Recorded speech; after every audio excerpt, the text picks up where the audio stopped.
মানুষের তিনটি বদ আমলের কারণে মানুষের হায়াত কমে যায়। মানুষের হায়াতও কমে যায়, রিজিকও কমে যায়।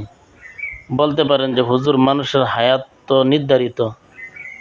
নবীজি সাল্লাল্লাহু আলাইহি সাল্লাম বলেন, হাদিসটি রয়েছে বুখারী শরীফের মধ্যে, আবু হুরায়রা রাদিয়াল্লাহু তাআলা আনহু রাওয়ায়াত করে নবীজি বলেন, মানুষের তিনটি বদ আমলের কারণে মানুষের হায়াত কমে যায় এবং রিজিকও কমে যায়। ১ নম্বর, যে ব্যক্তি সর্বদা আল্লাহর নাশকরিয়া করবে।